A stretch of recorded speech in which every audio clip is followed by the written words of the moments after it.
salah satu orang untuk mengungkapkan sebuah fenomena, maka orang akan menggunakan teori pemikiran deduksi dan induksi.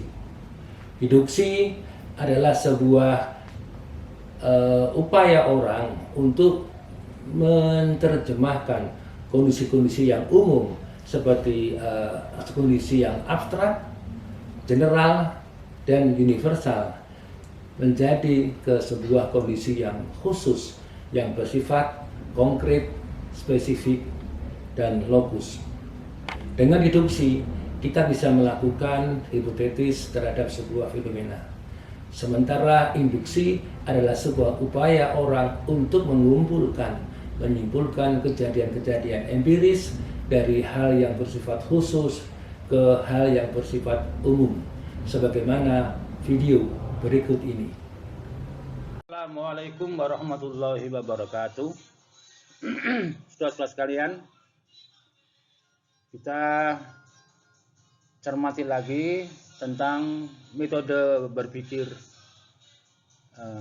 atau metode penalaran deduksi maupun metode berpikir induksi. Metode berpikir deduksi itu adalah metode berpikir yang berlandaskan atau berdasarkan kepada kaidah-kaidah dalil hukum yang telah berlaku secara umum. Misalnya, kita bisa melihat satu pemahaman umum yang mengatakan bahwa mikroorganisme dalam tanah merupakan organisme yang berpengaruh pada proses siklus hara di dalam tanah dan berguna bagi pertumbuhan tanaman tertentu. Di sini kita melihat kenapa dikatakan umum, karena mikroorganisme itu bersifat abstrak. Kita belum menyebut macam spesies dari mikroorganisme. Kemudian juga kita baru bicara secara general. Artinya mikroorganisme berguna bagi pertumbuhan tanaman. Di samping kita tidak menyebut secara konkret spesiesnya, kita juga tidak menyebut pula jenis tanamannya, varietasnya.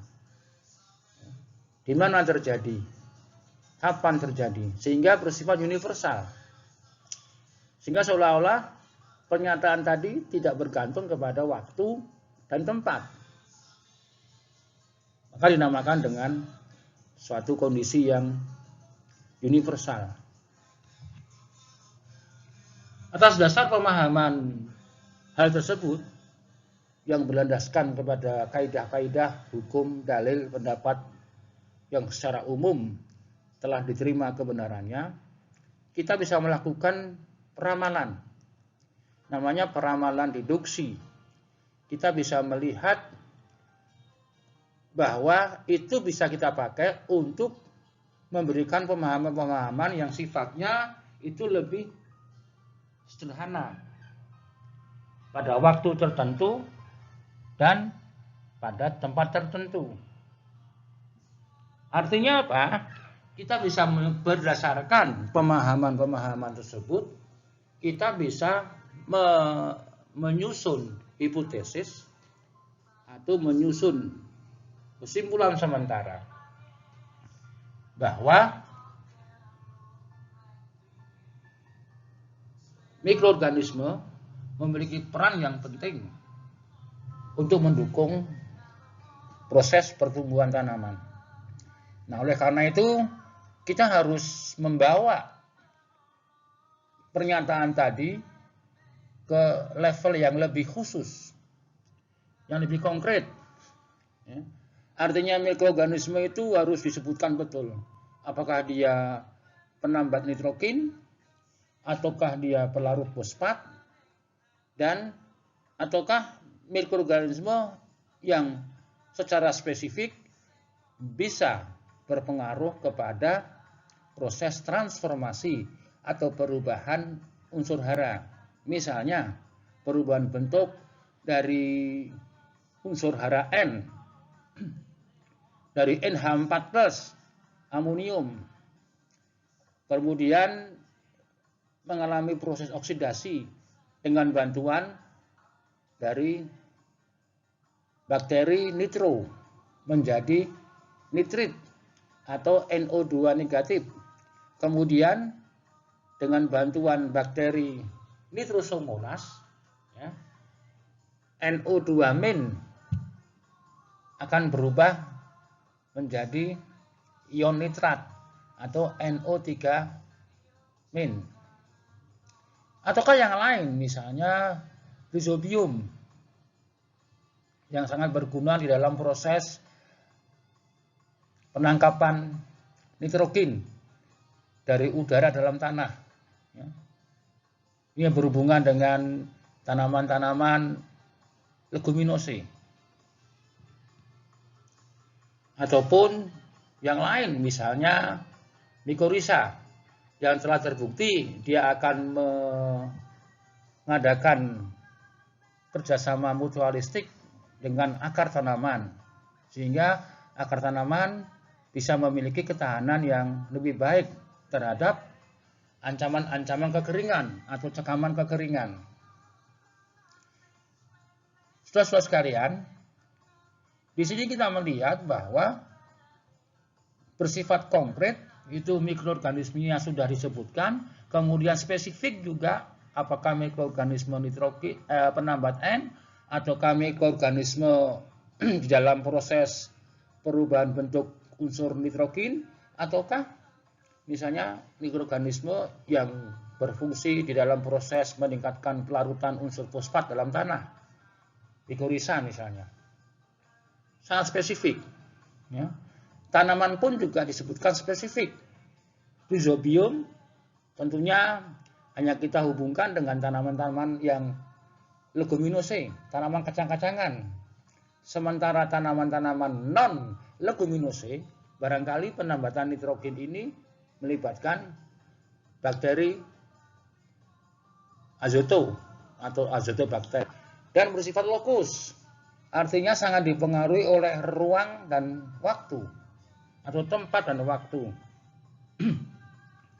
Apakah dia di lahan biasa, di lahan marginal pantai, atau di lahan yang mengalami kekurangan persediaan air, ya, sehingga dibutuhkan bakteri larut fosfat.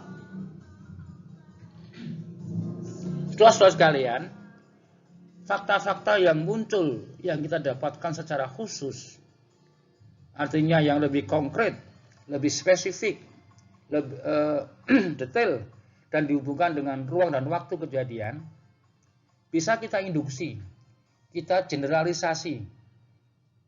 Kita beri nama induksi empiris atau generalisasi berdasarkan kejadian-kejadian yang telah berlangsung atau kejadian-kejadian empirik menjadi sesuatu yang lebih abstrak. Kita tidak lagi melihat apakah tanaman itu tanaman leguminosa ataukah non-leguminosa. Kita tidak melihat apakah bakterinya itu bakteri apa, spesiesnya. Yang jelas dia punya kemampuan untuk meningkatkan ketersediaan unsur hara bagi tanaman. Kita juga tidak melihat apakah unsur haranya nitrogen ataukah unsur haranya fosfor. Kita juga tidak melihat apakah itu terjadi di lahan-lahan biasa ataukah di lahan-lahan marginal atau lahan-lahan yang punya masalah kekeringan. Ya. Kapan terjadinya, di mana terjadinya, kita ambil ke dalam kondisi-kondisi yang lebih umum. Kita generalisasikan ke kondisi yang umum tanpa menyebutkan jenis tanamannya, tanpa menyebutkan jenis mikroorganismenya atau spesiesnya, ya. Jadi bersifat abstrak, mikroorganisme dan tanaman. Ya. Mikroorganisme berguna bagi pertumbuhan tanaman. Jenisnya mikroorganismenya apa, jenisnya tanamannya apa, kita tidak menyebutkan. Berarti itu bersifat abstrak, general, dan juga universal. Terjadinya kapan, di mana, itu tidak kita singgung. Maka kita telah masuk ke dalam hasil proses induksi empirik atau induksi empiris yang kita sebut dengan metode induksi empiris. Dari hal yang khusus kita bawa ke hal yang umum, yang abstrak, general, universal. Sementara pembahasan yang berpangkal dari sesuatu hal yang bersifat umum, yang abstrak, general, dan universal, kita akan bawa ke pembicaraan yang lebih khusus, lebih konkret, lebih spesifik, lebih lokus. Kita menyebutnya dengan metode deduksi hipotetis. Demikian, mudah-mudahan dapat dipahami. Wassalamualaikum warahmatullahi wabarakatuh.